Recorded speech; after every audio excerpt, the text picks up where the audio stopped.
This is a slightly different topic. No science, no statistics. It's just a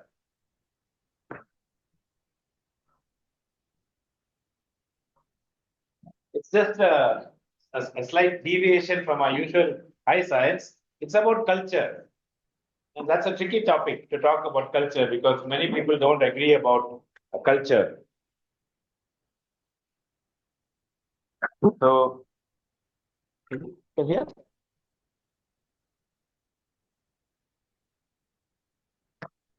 So, the first idea about research culture is these are not my own original thoughts. I saw a new article recently. Research culture. It's a good journal of clinical epidemiology, and it talks about how to make research better. So that's interesting. On Saturday, when we're relaxing, winding down, we can hear a slightly different talk on culture in research. So the first thing is all of our values are different. We are different human beings. Our expectations are different from healthcare. Our behaviors are quite different. Each of us behave differently. Our norms are different. So in the research environment also, this also will vary. And all these values, expectations, behaviors can influence the research we do. So we must be a bit careful about how our own behavior, it's a self-reflection, who are we, how it affects research. So it's a bit of a introspective kind of a talk. So there are 4 themes which I'm going to talk about. The first theme, can anybody guess the top left? These are AI generated images, so I'm just having some fun. The first theme is inclusivity. So more research should be inclusive. The second one, what do you think this AI generated image is? Huh? Tell me. She looks depressed. No, suppose Thambu, yes, sir. we can't see your screen. Oh, 1 second. But then she's screen sharing again. You can see that? Can you see now? Hello? Okay. So the second one is transparency. That's supposed to be, according to AI, this is a transparent sheet across the picture here, and you can't see the so transparency is the second one. Third one on the left.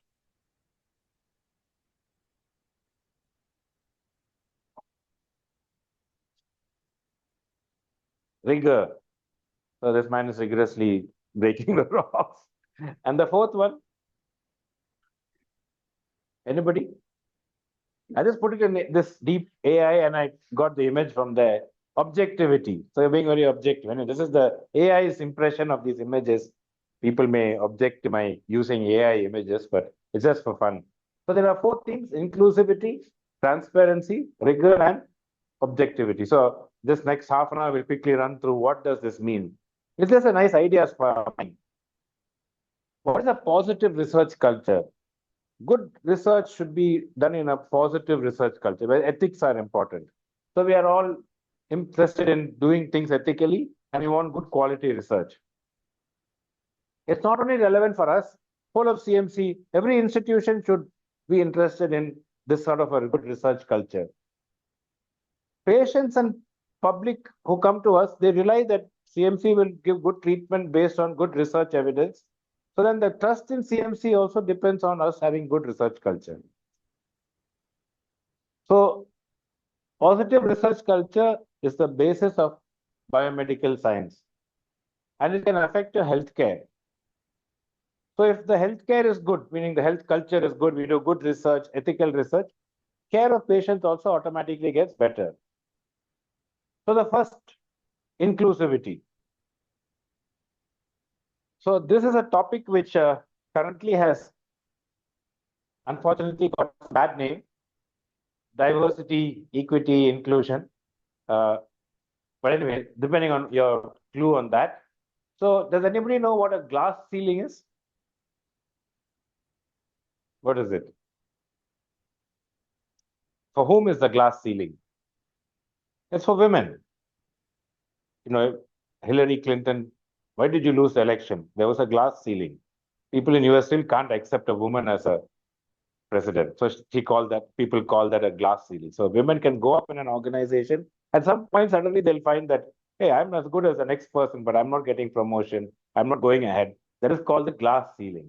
So even in science, there is a glass ceiling. We must be aware of that.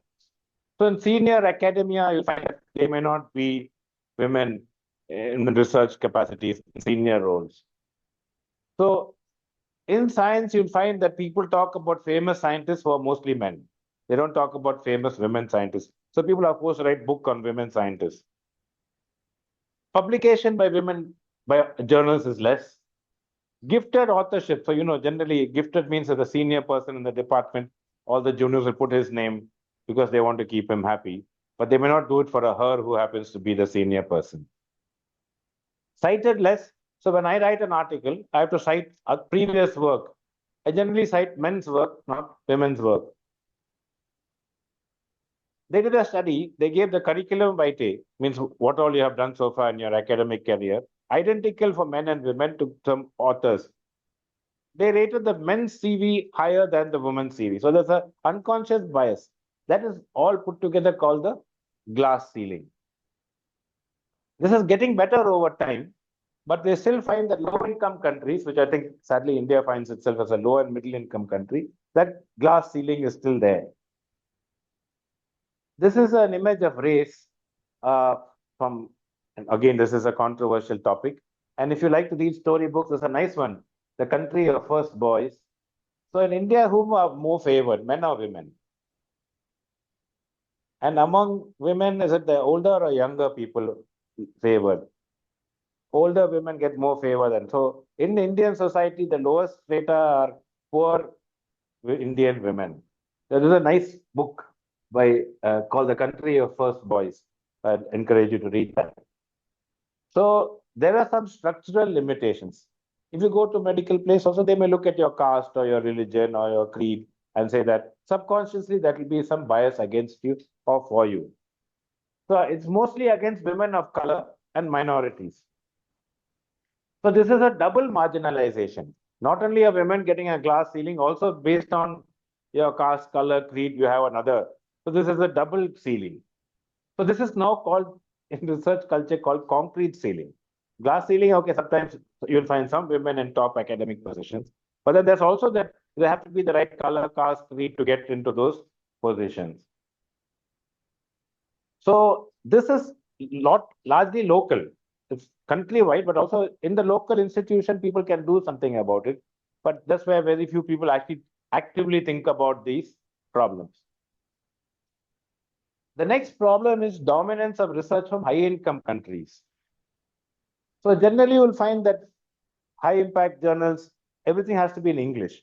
So even somebody from a non-English country is forced to write in English, otherwise they can't get into the top journals of any specialty.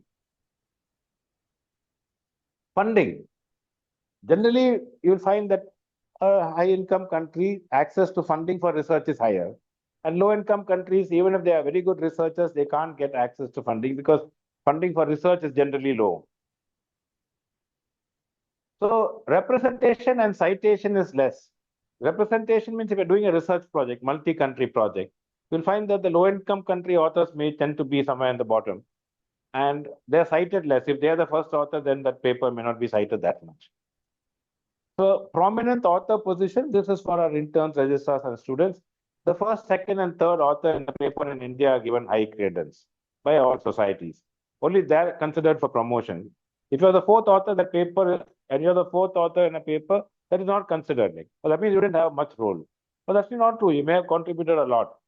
So that high-income authors will be that in a multi-country study, they'll be the first authors and you'll be somewhere in the middle. So institutional issues and infrastructure. India is a big country. Even within a state of Tamil Nadu, you'll find some institutions have a lot of money and have a lot of infrastructure. Some other places or districts are a little poorer and infrastructure is poor. That's also a research issue. So, for example, the highest burden of HIV is sub-Saharan Africa, which has no money. So how will they do research on areas relevant to themselves? So that's a big disparity there. So women in sub-Saharan Africa, even if they want to do research, already have glass ceiling, other ceilings are there. And on top of that, no money. So you can see the whole culture is affected in this way. So how do we do that? So people from higher income countries should genuinely engage with lower income country authors and say, like, you be a part of our research. No, like, this is not that this is a research, we want you to do it or be a part. No, help us to develop the research relevant for you and give them opportunity to be the leading authors and part of the development process. Otherwise, passive means like, hey, this is my idea. I'll give you money, you do the study. There's nothing wrong in that, but it's better if you are actively involving somebody from a lower income country. Now, this is just a tower called the layers of privilege in academic selection. So traditional criteria, so suppose you want to get promotion in any institution in India, medical, non-medical, any academic institution, you have to produce papers. How good you work, how you taught students, or how many patients you saw is rarely taken. It's how many papers that you produce. There are also papers in top journals. Top journal means highly cited journals. So that's the illusion of. The second problem is senior leadership team lacks diversity. So there's only men sitting there in a senior leadership role looking at your promotion. They're only going to look at, so those people will dictate prestigious leadership roles. So the promotion of people for academics depends on those people sitting on top. And they're only looking at high impact journals. Other critical decisions, like for example, who is given an opportunity when you're young to go for training somewhere? Who is given an opportunity to learn some research methodology? That gives boost to a young, early ECR is early career researcher. So a young person doing research largely depends on his connections to the senior person who can determine their fate a lot. Like, a young person who's given one leg up, go here, train and come.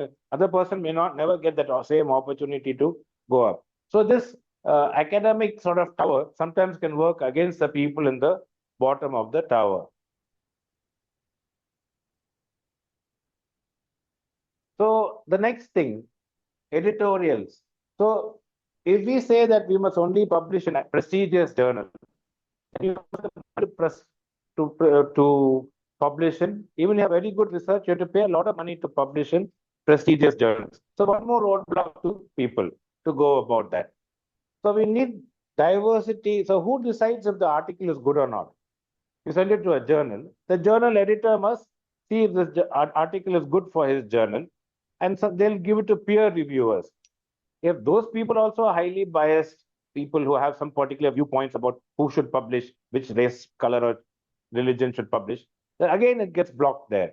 So we need diversity not only in your own academic institution, journals should also have diversity in their editorial boards and peer review process.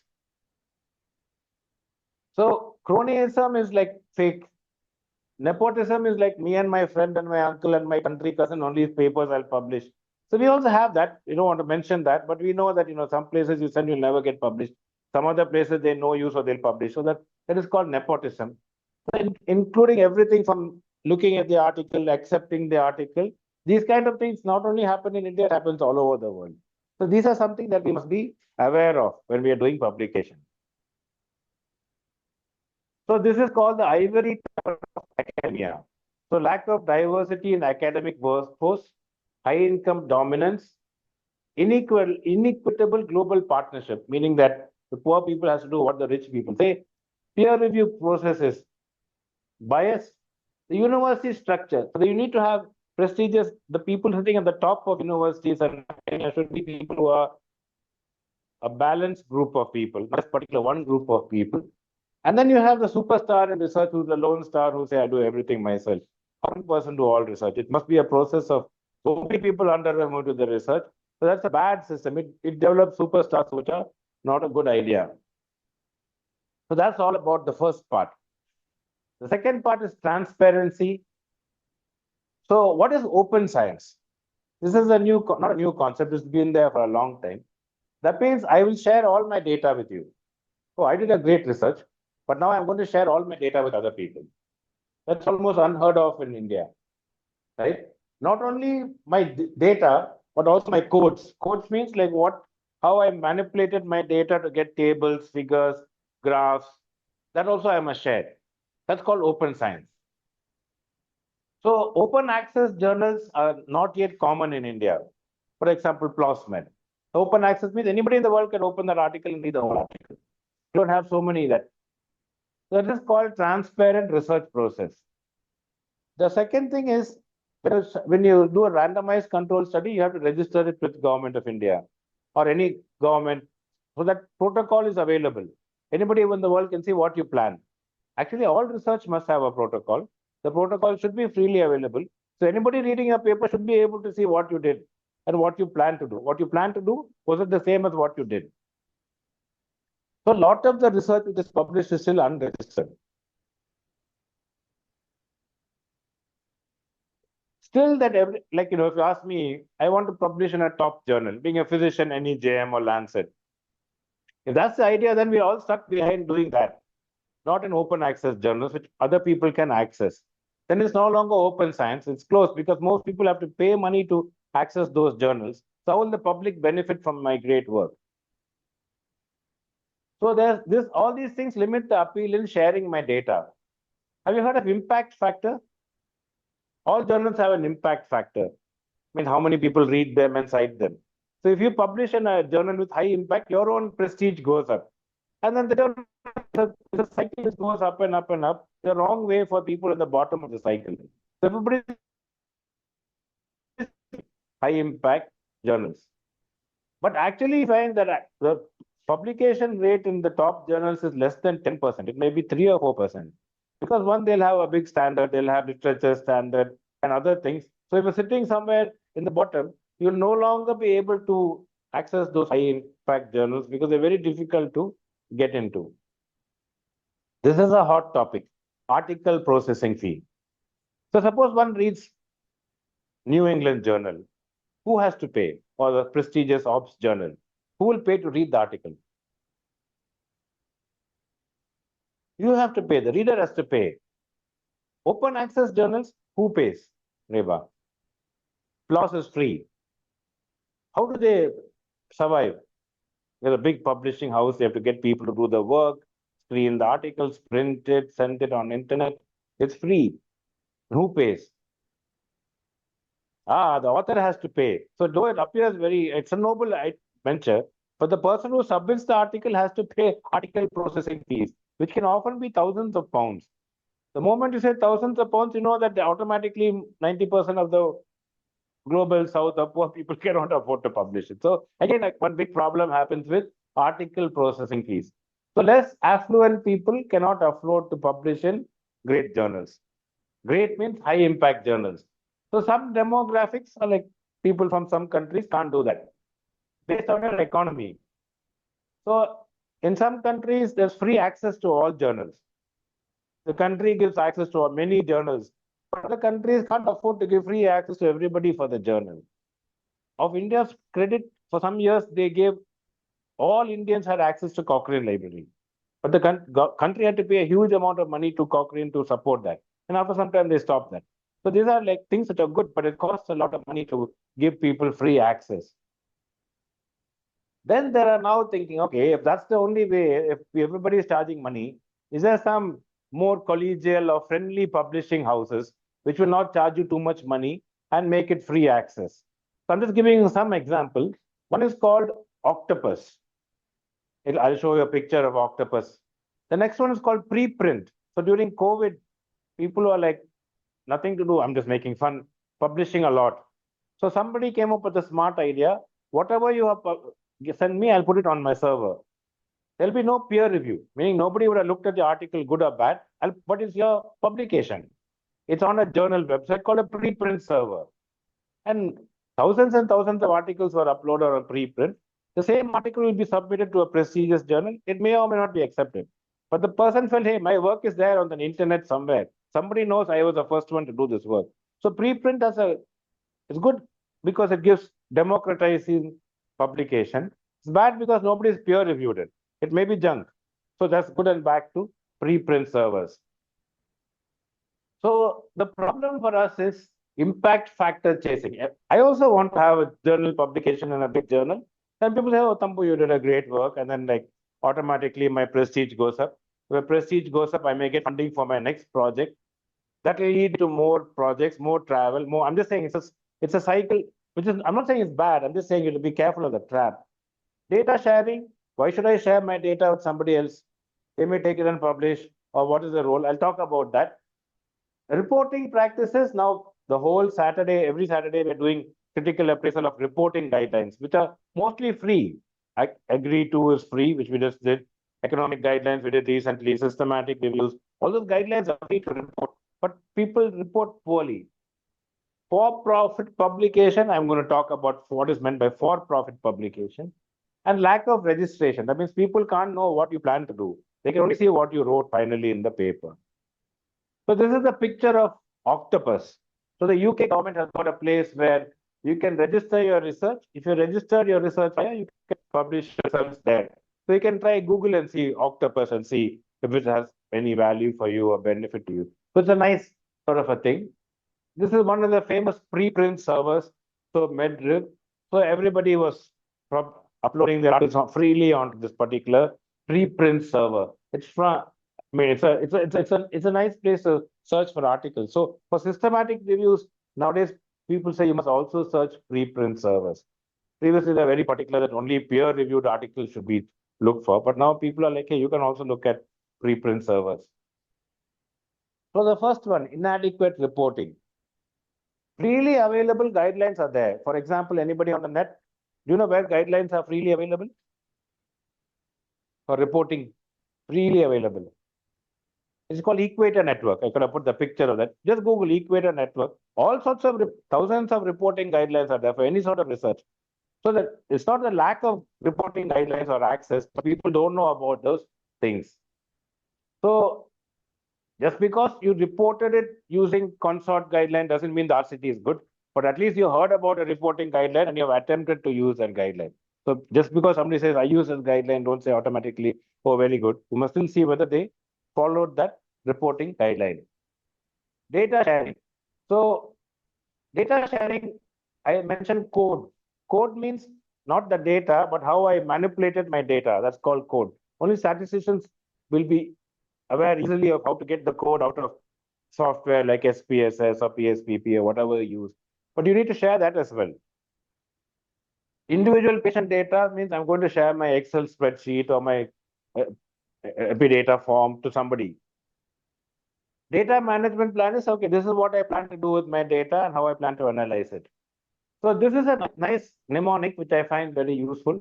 If you want to share your data, if other people should benefit from your study, it's called the FAIR principle. FAIR stands for findable. If I hide it somewhere and tell nobody where it is in Swiss bank, then nobody know I did a study. Accessible means it's there, but the key is only with me. So I must give it freely accessible to other people. Interoperable means the software should be in a form that other people can, their system should be able to open it. Suppose I have it in some format which is not accessible by many people, and even though it's findable, I can't open that data which I have found. Reusable means I must give the context in which I collected the data. How do I give the context?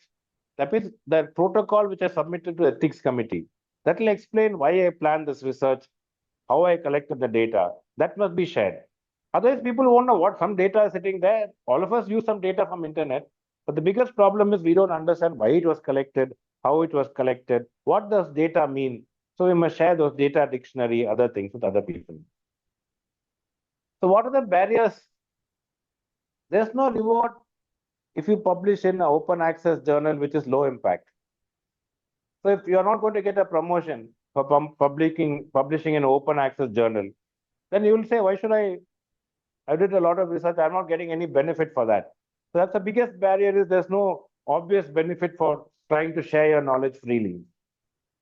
So if you're an early career researcher whose life depends on getting top journals, high impact journals, then it's a disincentive for you to publish in open access journals. Few funders stipulate requirements, but I know that if for example, US government previously said, if you got money from NIH to do a research, you can publish it in any journal you want, high impact. But within a year, it must be uploaded to the NIH website so that any American whose tax money went in to get that research should be able to access that research for which they contributed. So there are some stipulations like that. India doesn't have such a rule, but it's probably a good idea that we go down that rule. If you find that any of you submitted recently to a journal for publication, important statement, data sharing. If you say, I won't share my data, they'll reject your paper. Then one is open sharing. You can upload the data to the journal website and anybody can. The most common one is, I will share my data on reasonable request. That sounds very reasonable. Why should I simply share it? But the problem with that reasonable request is most people won't do that. So suppose, Eba, you write to me, sir, can you share this data? Either I won't reply, or I'll say that, no, for some reason I can't share. Then who are you going to go and complain to? You can't come. It's not shared, that's all. But on the journal website, it will be given, that will be shared on reasonable. What is reasonable and who is checking to see whether the person complied is very low. Individual patient data, that means I'm not just sharing the summary tables and findings. I must give each patient's name, hospital number, all that Excel spreadsheet data. People are a bit scared of it. One is confidentiality. Like, this is my patient, and how can I share his information? So I get the hospital's permission to share individual patient data. That's one concern. Secondly, it's like, suppose I've got data on smoking, alcohol, violence, IV drug abuse. No, that's all confidential information which I may not be comfortable to share. But by and large, people just don't want to share because they just don't want to share. They have a bad mentality about wanting to share data. And there's a big complex, it's a very colorful slide. So just telling you some of the thoughts which I shared so far. So data sharing is not enforced. Data sharing is not rewarded. Journal outputs are prioritized by researchers. Data sharing is not routinely expected. So the stuff like this, I'll leave the slides with you all. So transparency means we must share everything to everybody. There's a limit to everything, but at least we must have the thought that, hey, previously people didn't want to share anything. At least you can share something. We must have that culture of willing to share our information with other people. So sharing transparently is a important one. So like Mercy put quotations, the root of all evil, persistent cause of barriers to data sharing is lack of transparency. Okay, now we are coming to the second last one, rigor and best practice. So lack of expertise. So if you don't have expertise in doing something, then you won't do it well. Then it's a lack of rigor and best practice. So clinical methods, statistical expertise, the author team, somebody must be an expert in the clinical methodology. Somebody must be an expert in the author team. If the journals don't have peer reviewers who'll pick up a mistake, hey, the methodology is bad, either the clinical method or the statistical method, again, that's a big barrier to good quality research. So inferential statistics, method of analysis, effect size, confounders, these are common areas where people make big mistakes. Only the peer reviewer or the statistical person can pick up these and say, these are some problems. So lack of expertise, questionable research practices, either intentional or unintentional. Now largely AI is coming. People may produce data which is not real, generative AI, generative data. We have to be careful about that. What is the role of AI in writing the paper? Good science usually takes time. And now we are now in a fast culture. Fast means I did the research yesterday, I want to publish today. Nobody thinks that it'll take 1 year to look at the data, clean the data, analyze the data, sit with your team, write what does it really mean? That takes time. Predatory journals and paper mills I'm going to talk about. So questionable research practice is not cheating. You modify the research a little bit to favor your findings. So people may not say you cheated, but you did some misconduct. That's a gray line. Where is misconduct and where is cheating? So must be careful of that. Increasingly, it's quite common. For stats people, you'll have to pick it up and say, no, this is not the way to present the data because this technique is wrong, but it gives the p-values you're searching for. We should not use that. So all those come under questionable research practices. P-hacking, anybody knows what is p-hacking? Keep on doing analysis till you find one p-value which is significant. Another one, arcing. Arcing is another funny thing. You look at the data and then you make the hypothesis. The results are not what you wanted, but you imagine that's what you actually were planning all along, and you change your research hypothesis, write the paper as if that was what you were planning all the time. So the word given for that is called hacking. This is just to teach that. Therefore, you must have training in integrity right from MBBS or from undergraduate of any subject. And then it must be continuing medical education on research integrity. So you can't say I attended one course in first year of my PG or UG and that I have got a certificate. So this is an important thing to keep teaching people. So questionable research practices, one is your allegiances. So we'll talk about that. That means conflict of interest. So Mercy went a big chapter and was on conflict of interest. Second one, confirmation bias. I think that this is what the research will show. So I will make sure that the research will show that. No pre-specification. That means you didn't have a research plan. That's a terrible thing to do. Without a protocol, if you start doing research, you'll start finding all sorts of things. I don't have the skill to do the research. That's a bad thing. Ascertainment biases. Inadequate, the process of ascertaining whether the outcome actually happened or not is poor. Falsification, fraud, this nobody can help. That's your integrity. Massaging the data is like not full-scale cheating, but half-scale cheating. Now let's just ignore some data. Spin is the results don't show treatment work, but you write the results as if the treatment work. An intelligent person will pick it up, but most people will imagine that the treatment worked. Publication biases, if you don't publish your results which don't show benefit, only publish when it shows a benefit, then it will cause a bias in the end. In the end, declaration of conflict of interest is very poor. Mercy mentioned conflict of interest, but many people don't actually declare all their conflict of interest. So all these take into account what is called questionable research practices. So I'll just go to this a little bit fast. Just the last point is important. Sped up science. Sped up science is what I told earlier. I want everything fast. But good research takes time. So we should all get into the culture of not being fast. Let's do it properly than doing it fast. Paper mills. So some people are there, if you submit today, but you pay X amount of rupees, the article will be published tomorrow.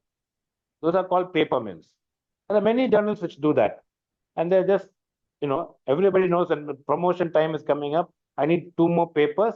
So they just send it there and they get paper published. Those are called paper mills. How do you know that paper mills? You'll find that many of those articles are then withdrawn for fraud, and you'll find that that's how you can pick up that those are fraud. The second one is called tortured phrases. So I'm going to talk about this. It's a nice paper if you're interested. So this is AI. If AI is writing, and then you don't want, what is plagiarism? Copying somebody's work. All software will pick up plagiarism. Now the AI also knows that it'll be picked up for copying. So the AI rewrites some phrases so that plagiarism software will not pick up. Take one. Neural network is the correct word. One artificial intelligence analysis. But how the AI has tortured it, profound neural organization. There's no meaning for the word. But somebody reading that, that must be meaning some important thing which I don't understand. So if you suddenly find articles full of gibberish, which sound almost correct, but are not correct, then you must immediately suspect AI was used in writing this article. So it's the AI is trying to fake you from finding out. So, for example, global parameters, worldwide parameters. So it sounds very simple, but it's to be able to pick up subtle differences which are written by the AI. Of course, we are global leaders in diabetes, hypertension, kidney disease. We're also global leaders in using AI for publication. So, that's not a nice thing to say. Anyway, post-publication corrections. Suppose a journal finds out that you did fraud. What should they do? Retract your article. Or they can write a letter to you, my dear friend, please don't do this again, expression of concern.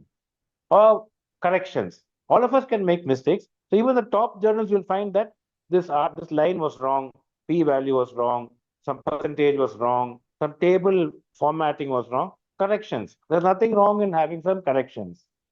Most of them will take no action at all.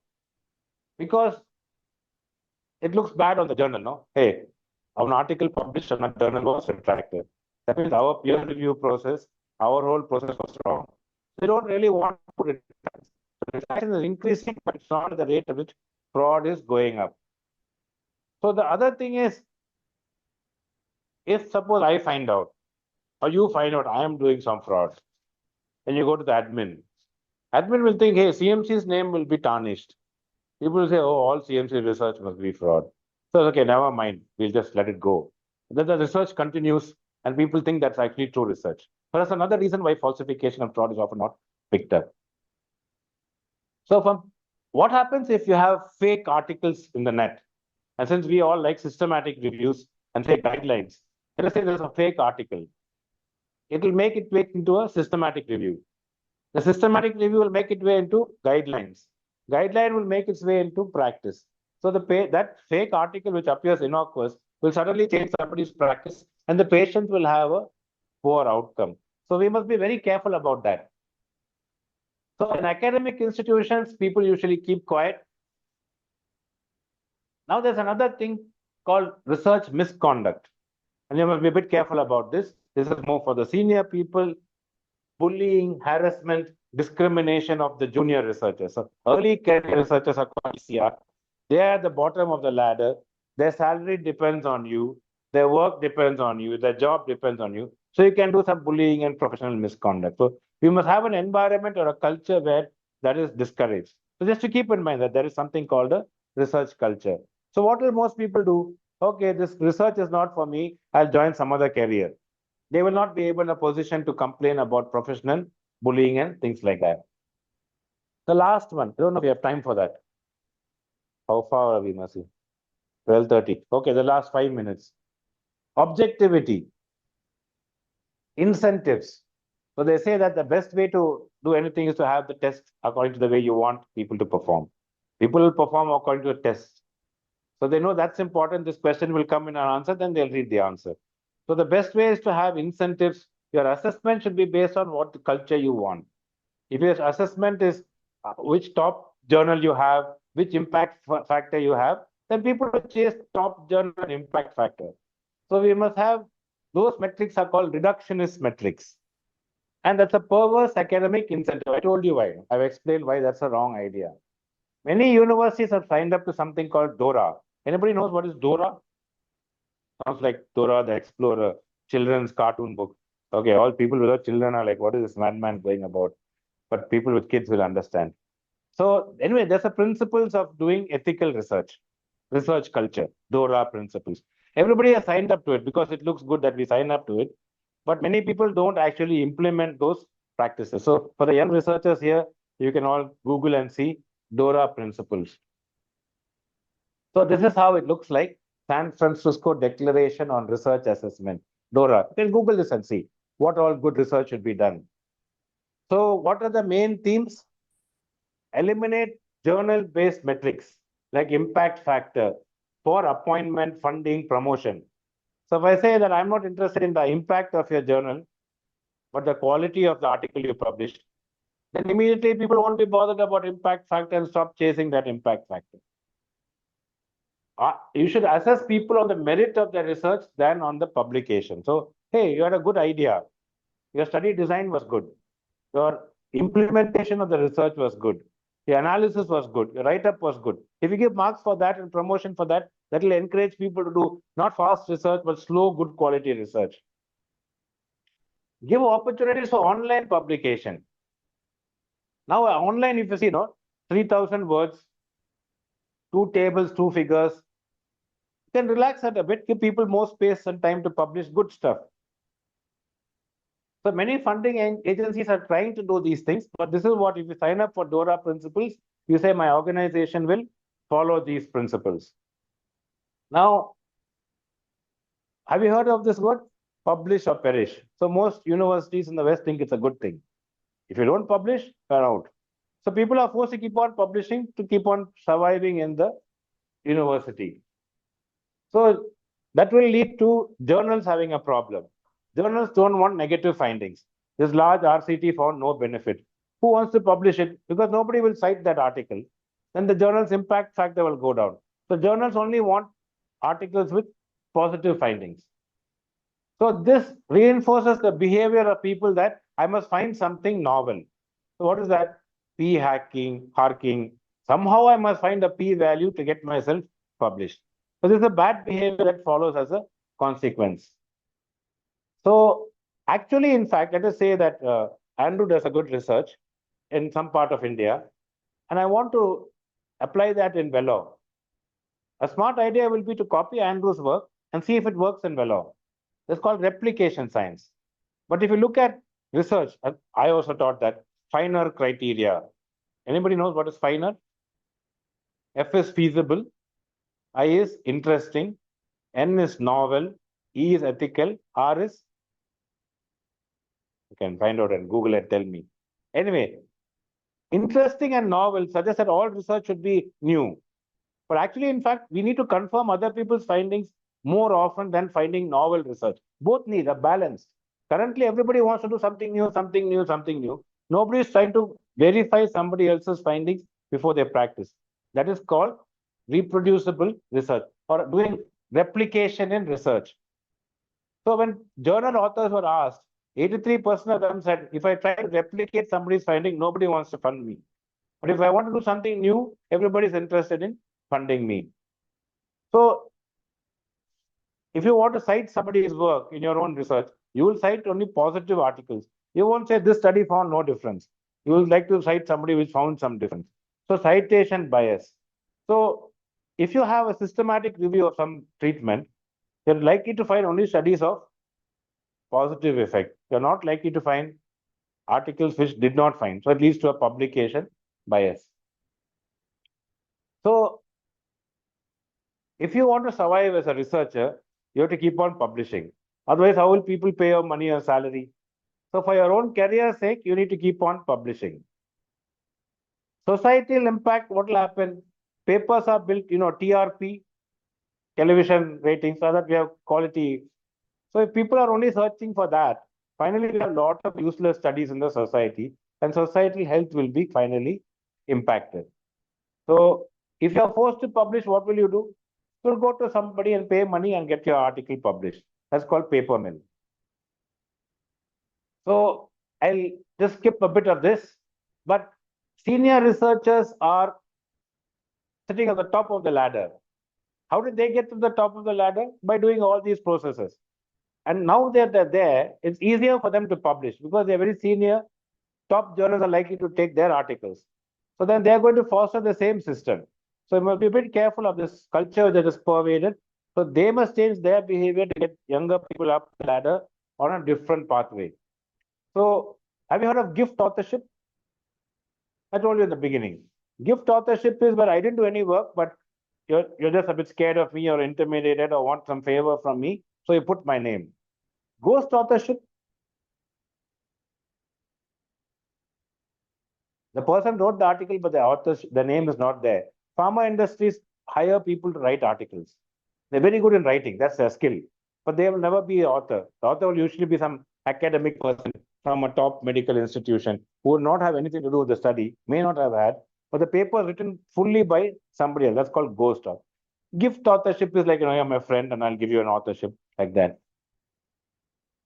Okay. So novelty is a big problem. New authorship position. Remember, I told you in India, only the first 3 authors are taken for promotion. Now they've added a corresponding author, so that's also a problem. I want metrics. I want to have my impact factor. In fact, recently they published global researchers, top researchers in the world, and people who have had the maximum number of publications globally in medicine for the last 1 year, and everybody wants to be on the top 100. So everybody is chasing those kind of metrics. Paper mills, AI generated, big problem, and chasing impact factors, pivotal research, those kind of things lead to a big problem. So I've already told you about conflict of interest, and I'll just stop with this slide. Conflict of interest. Mercy talked about conflict of interest being financial, but just remember that there are many conflicts of interest. Intellectual conflict of interest. I like the idea of this diet. So I'll keep on pushing that diet, whether it's good or bad, because I have some belief that that is good. That's also a conflict of interest. Personal beliefs, some religious belief that this kind of food should be eaten or not be eaten. I'll push that belief. Biases. My uncle or my cousin or my nephew is sending the article. Let me accept his article. So those are also unconscious biases. Study funding. The study was funded by this agency, and I better say what the agency wants it to say. So I must find a finding that the agency wanted to find. Affiliation. CMC Vellore have got shares in some company. I'm just making fun. So therefore, the research from CMC Vellore will rarely say that that study drug is not good. It's not true. I'm just making it as an example. Financial conflict of interest, everybody knows. If I'm doing a study and I have shares in that company, obviously I want that drug to work. But very few people actually have that in India.